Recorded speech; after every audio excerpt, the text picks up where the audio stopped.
Anong mensahe ang kailangang marinig ng mga Libra? Sa period na to, pwedeng nangyayari na itong magiging reading o mangyayari pa lang. Kung hindi man para sa inyo itong magiging reading, edi baka para sa someone na malapit sa inyo, kakilala o idol. Baka may lumabas na gender mamaya, gawin nyo na lang energy, masculine at feminine energy. Pwede rin naman na huwag nyo nang pansinin ang gender. Hindi ko masasabi kung anong magiging reading, kung positive ba o negative. Depende sa kung anong magiging reading or kung anong mapipick up kong energy. Walang masama kung papanorin ang sun, moon at rising sign, kasi baka alinman sa mga yan ay mag-resonate na sa sitwasyon nyo. I-enter ko lang ang aking membership, YouTube membership, baka lang magustuhan nyo. How to join?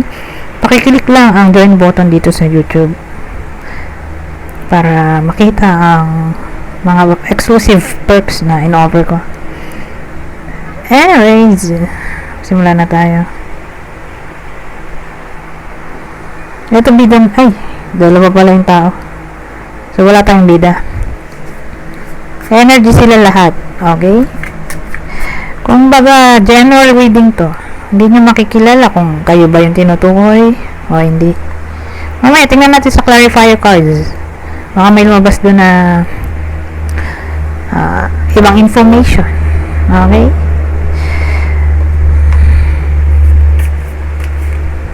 Ano tong 9 of Pentacles?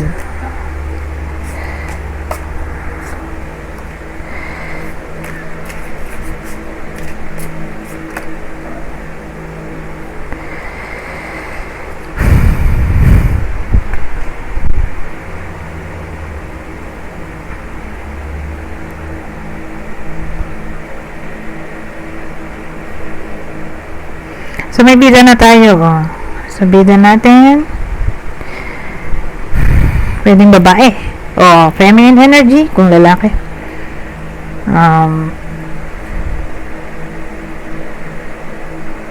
Maaaring kasal na siya. Kunin nyo lang yung info. Nasa tingin nyo fit sa sitwasyon nyo base sa description. Tingnan nyo kung makikilala nyo ba yung bida. Or baka kakilala nyo tong bida. Kasal, diba? Or nanay na.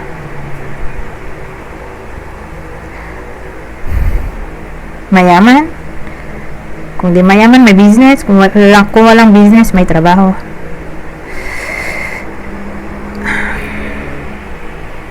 Maaring nasa teenager to. Teenager to 28 years old.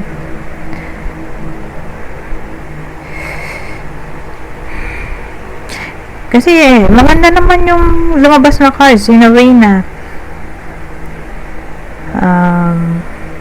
okay naman yung relationship, wala namang problema, nandun naman yung harmony, nandun naman yung peace, understanding, contentment, satisfaction, connection. So, sa madaling salita,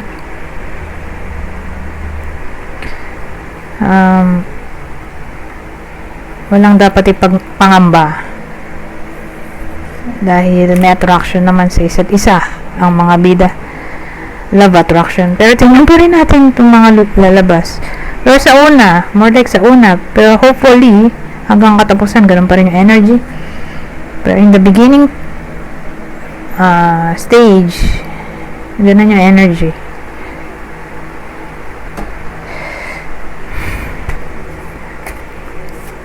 Ayan na itong 3 of fire. O, 3 of wands. O, 3 ulit.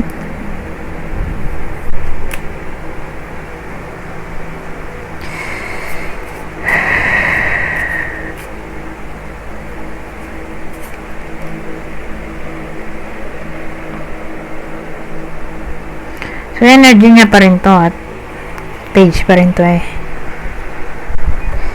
Eh, bakit ganun? 3 of wands.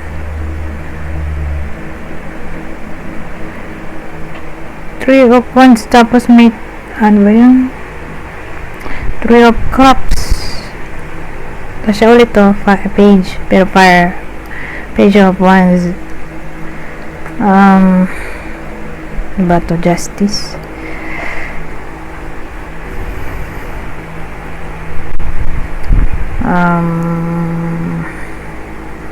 Ang dating sa akin,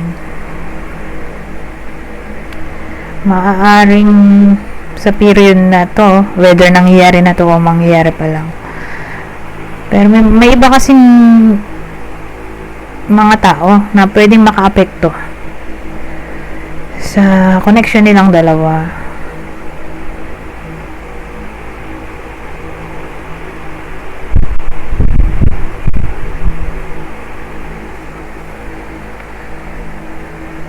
Lalo na sa side ng babae.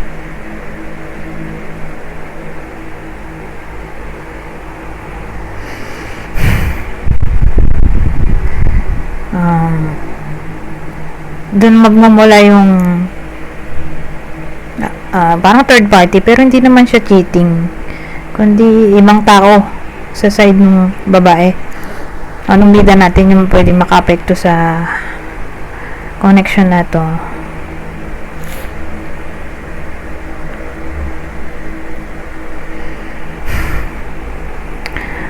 Paano?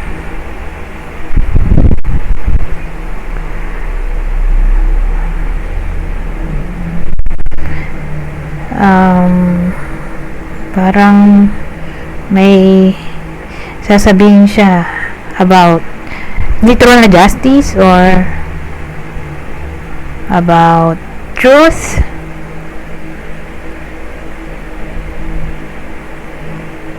Anything na parang sa pananaw niya ay tama. O may nagko-correct siguro dito, ewan ko, pero parang may nangangaral sa kanya, itong gawin mo, ito ganyan,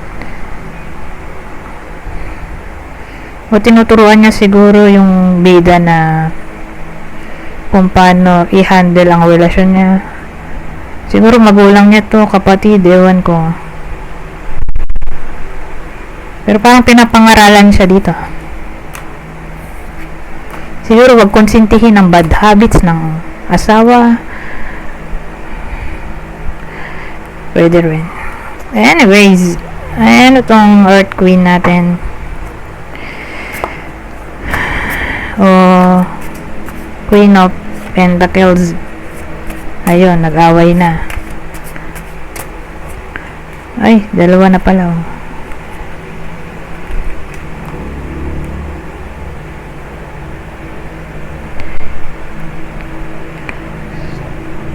Queen of Pentacles. At puro away dito sa kato.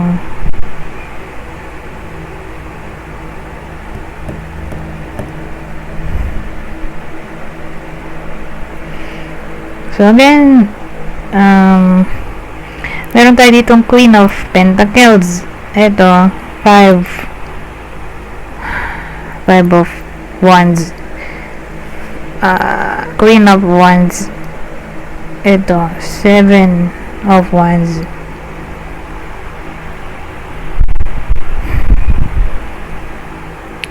Kasi ang dating sa akin, may someone, babae na naman eh. Ay, babae pero dito yung bida.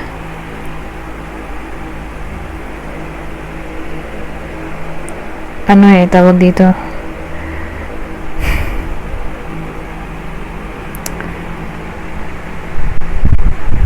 May babaeng tutulong. May mag-aaway kasi.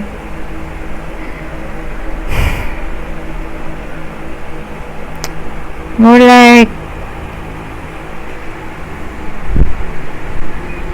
mag-aaway yung mag-lovers, yung bida natin sa kagawa niya. Tapos may darating na Babae. Babae ulit.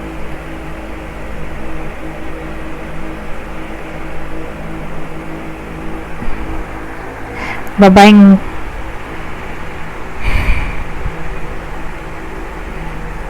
kaklose ng bida. Baka nanay niya na nga to. Nanay niya, kapatid, kaibigan, ewan ko ba sa babae. Nakaklose niya.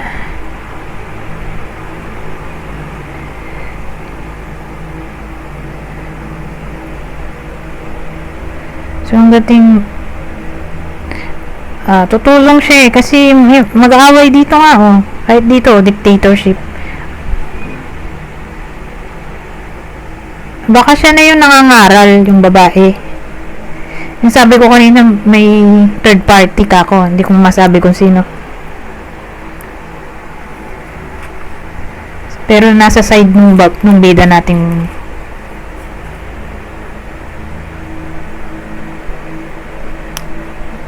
ayan, yung bida natin sa kwento na to. Nasa side niya. Kaya nga sabi ko, baka nanay niya to or tatay niya. Kapamilya niya na parang nangangaral. More like nanay niya yun. May babae na tayo dito. Double queen kasi. Babae din yung bida natin. Feminine energy kung lalaki.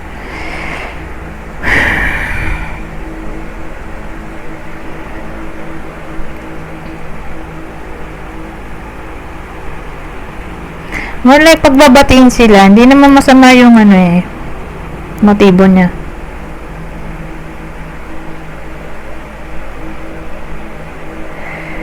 Pagbabatiin sila or magiging taga-advise niya to.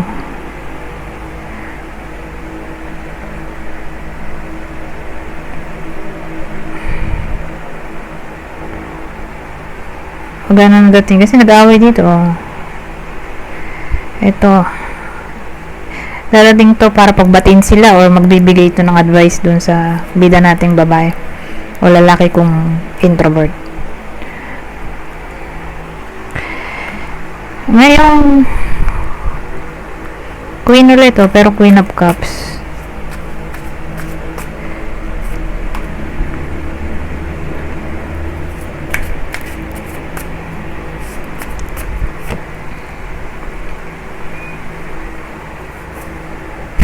Double 5, nako. Teka.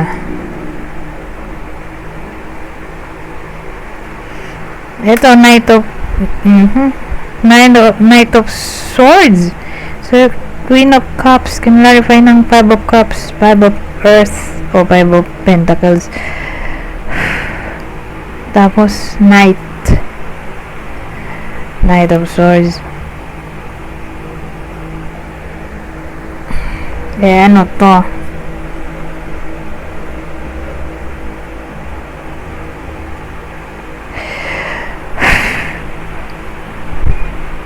Kasi di ba nag-aaway dito?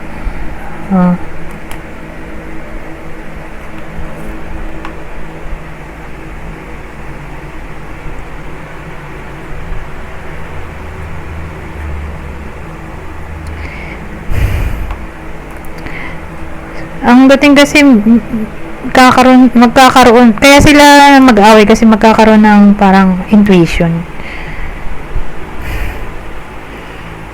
Magkakaroon ng somewhat intuition yung babae o yung bida natin na baka may iba na yung partner niya.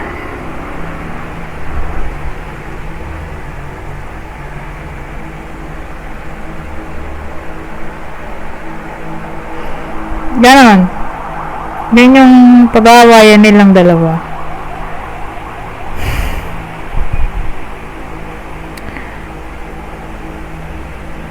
Tapos ito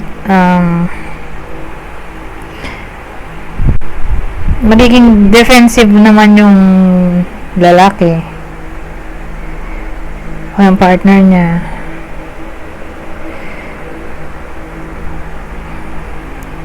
Kaya pala darating yung ano, yung nanay ng babae. Pero ang weird, di ba? Kasi magbabatiin pa sila. Siguro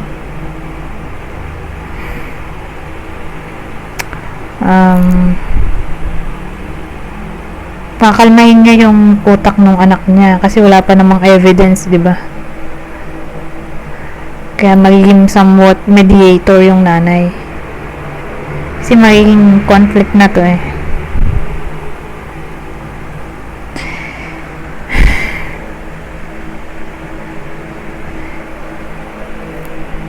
Ayan, parang sasabihin niya doon sa anak po, as long as wala ka pang nakikitang evidence. At intuition lang naman ng hawak niya. Eh, wag siyang basta-basta mag-a-accuse o mga away. Kasi kutob lang ang meron siya, wala nga siyang evidence. Mahirap panindigan o ipaglaban. Wala kang ebidensya. Yun yung sinasabi siguro ng nanay.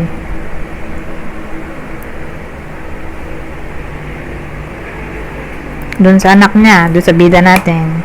Ang tanong, totoo nga kaya ano? Totoo ba yung intuition ng bida natin? Kasi magkakaroon siya ng intuition dun sa ano eh, Queen of Cups natin. Ayan, naku. Muntik nang nasira to. Oh.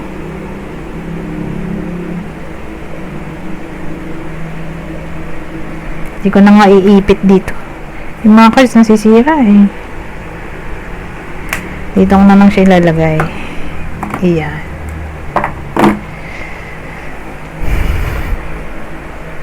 Anyways, tabi ko na nga.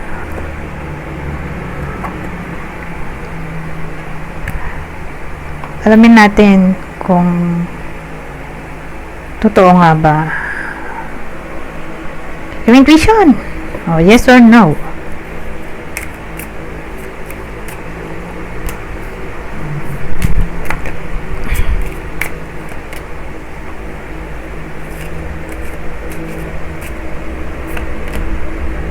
Oh, ito yung babae. Oh.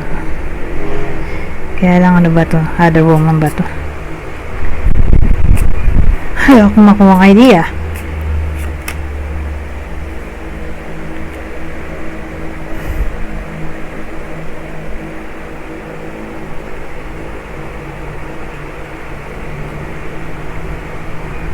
Isa pa, last na to. Oh.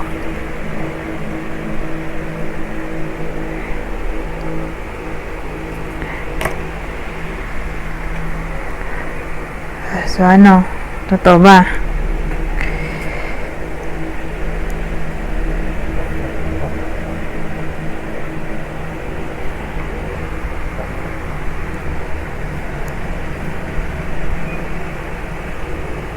Totoo ba na may other woman?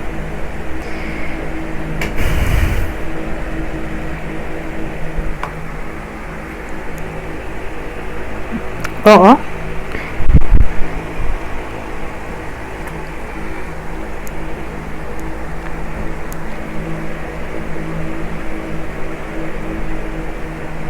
Totoo. Either ka-workmate, kapitbahay,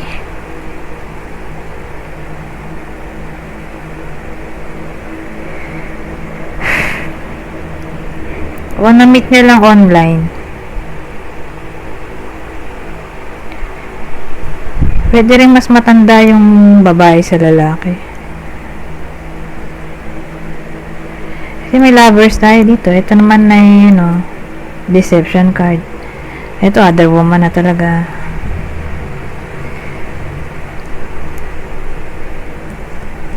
Oo eh.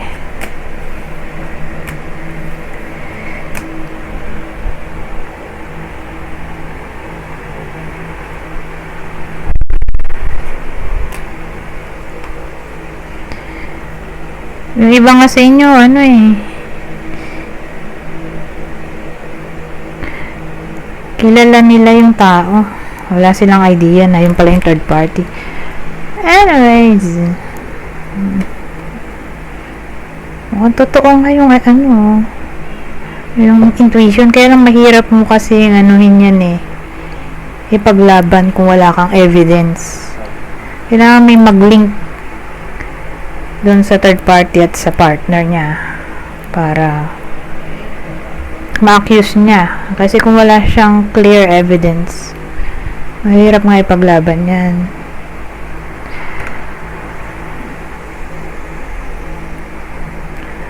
Anyways,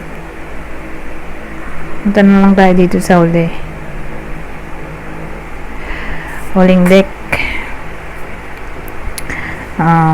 Babasahin ko na lang tong part na to. Kukuha lang ko ng tatlong card. Kunin nyo lang yung info na sa tingin nyo fit sa sitwasyon nyo o sa kakilala nyo. General advice at prediction at tong gagawin ko para sa period na to.